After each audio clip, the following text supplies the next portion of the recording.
오늘 말씀은 우리 마가복음 15장 1절로부터 20절까지 말씀입니다. 우리 함께 읽겠습니다.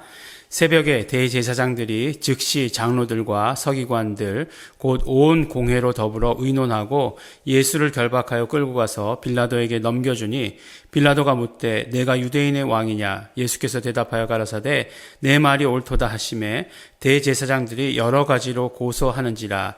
빌라도가 또 물어 가로되 아무 대답도 없느냐? 저희가 얼마나 많은 것으로 너를 고소하는가 보라 하되 예수께서 다시 아무 말씀도 대답지 아니하시니 빌라도가 기이 여기더라. 명절을 당하면 백성에 구하는 대로 죄수 하나를 놓아주는 전례가 있더니 밀란을 꾸미고 이 밀란에 살인하고 포박된 자 중에 바라바라 하는 자가 있는지라. 무리가 나아가서 전례대로 하여 주기를 구한데 빌라도가 대답하여 가로되 너희는 내가 유대인의 왕을 너희에게 놓아주기를 원하느냐 하니 이는 저가 대제사장들이 시기로 예수를 넘겨준 줄 알미러라. 그러나 대제사장들이 무리를 충동하여 도리어 바라바를 놓아달라 하게 하니 빌라도가 또 대답하여 가로되 그러면 너희가 유대인의 왕이라 하는 이는 내가 어떻게 하랴? 저희가 다시 소리 지르되 저를 십자가에 못 박게 하소서. 빌라도가 가로되 어찌미뇨? 무슨 악한 일을 하였느냐 하니 더욱 소리 지르되 십자가에 못 박게 하소서 하는지라. 빌라도가 무리에게 만족을 주고자 하여 바라바는 놓아주고 예수는 채찍질하고 십자가에 못 박히게 넘겨주니라. 군병들이 예수를 끌고 브라이도리온이라 하는 뜰 안으로 들어가서 온 군대를 모으고 예수에게 자색옷을 입히고 가시 면류관을 엮어 씌우고 예하여 가로되 유대인의 왕이여 평안할지어다 하고 갈대로 그의 머리를 치며 침으로 뱉으며 꿇어 절하더라. 희롱을 다한 후에 자색옷을 벗기고 도로 그의 옷을 입히고 십자가에 못 박으려고 끌고 나가니라. 아멘. 네, 우리 복음서의 뒷부분으로 가면 예수님께서 이제 십자가의 길을 걸어가시면서 고난당하시는 그런 장면이 나오게 됩니다. 보니까 예수님을 붙잡을 때에도 많은 사람들이 와서 붙잡았다 이렇게 말씀을 드렸어요.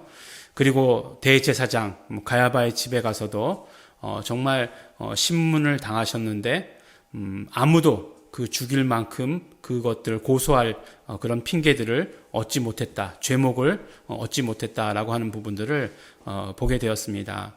결국 그 말씀들을 통해서 우리가 알게 된 것은 예수님이 그 사람들 손에 그대로 두었다면 죽지 않을 뻔했구나라고 하는 것들 우리가 알게 되었습니다. 결국 예수님께서 죽음의 길을 걸어가시면서 어떤 그런 모든 죽음의 구실 이런 것들까지도 사람들에게 넘겨주셨다라고 하는 것들을 보게 되었어요.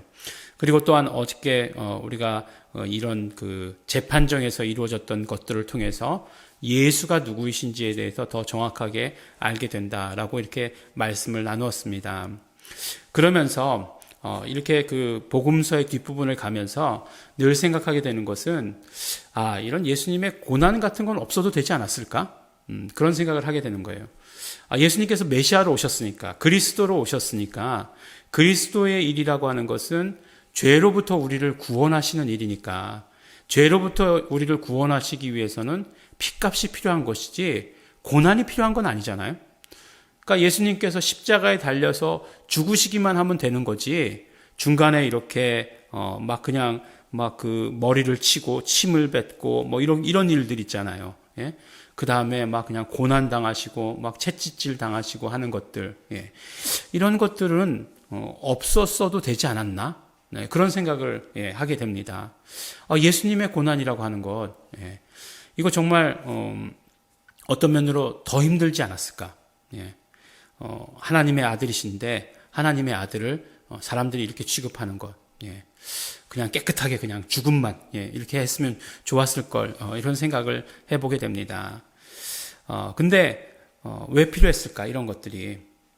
근데 사실은 이렇게 어떤 그 죄라고 하는 것들을 죄만 이렇게 싹 뽑아서 드러낸다라고 하는 게 가능할까라고 하는 것을 또 우리가 생각해 봐야 돼요. 왜냐하면 죄라고 하는 것들이 우리 인간에게 박혔을 때 이것이 마치 그 바이러스나 뭐 이렇게 박테리아나 비슷한 역할을 하는 것 같아요. 예. 뭐냐면 그냥 죄라고 하는 것들이 이렇게 딱 박혀가지고 우리 안에 들어와가지고 딱 박혀가지고 가만히 있는 게 아니에요. 가만히 있는 게 아니라 그 다음부터 계속해서 그 독소를 계속해서 쏟아내는 거거든요.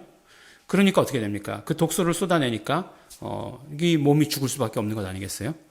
그것과 마찬가지로 이 죄라는 것들이 우리 몸에 와서 박히게 되면 그 독소들을 계속해서 쏟아놓게 되는 거죠.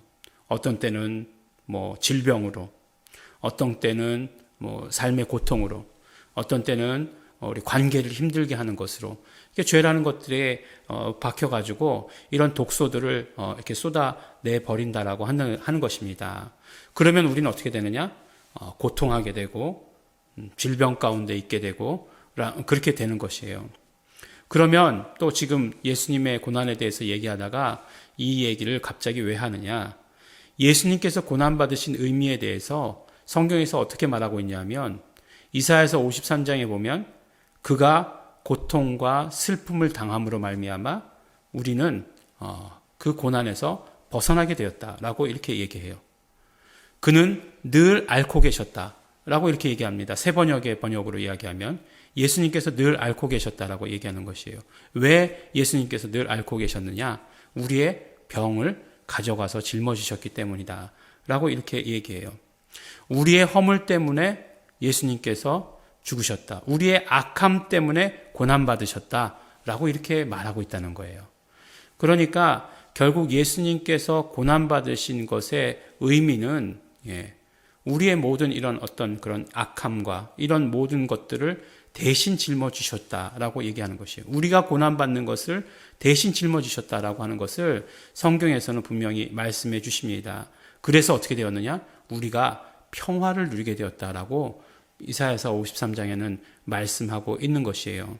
그러니까 예수님께서 고난받으심으로 말미암아 물론 예수님께서 큰 우리 죄의 문제, 이런 모든 그런 큰 덩어리의 문제도 다 해결해 주셨지만 그것으로 인해서 받는 영향받았던 이런 모든 것들까지도 다 예수님께서 짊어지셨다라고 하는 것을 우리에게 알려주신 것입니다. 예수님께서는 중요한 것만 해주셨으니까 나머지 니네가 다 해.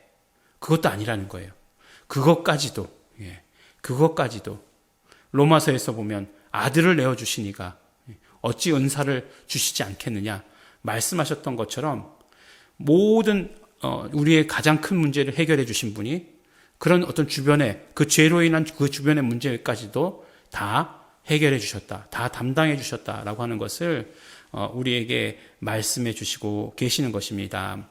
그러므로 말미암아 우리가 예수님의 고난마저도 그 공로마저도 의지하게 되면 우리는 어떻게 되느냐?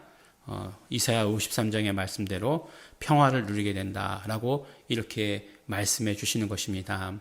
어떻게 보면 하나님의 아들이 인간이 하나님의 아들에게 어떻게 그렇게 대접할 수 있겠는가라고 하는 것들, 말도 안 되는 일이지만 예수님께서 그 모든 것들을 다 허락하셨던 것, 모든 주도권이 예수님께 있잖아요. 예수님께서 그 모든 것들을 다 허락하셨던 것, 그 길을 걸어가셨던 것은 우리의 모든 고난받는 것 때문이다. 우리의 고난을 대신 짊어지십니다. 우리의 모든 병을 대신 짊어지십니다.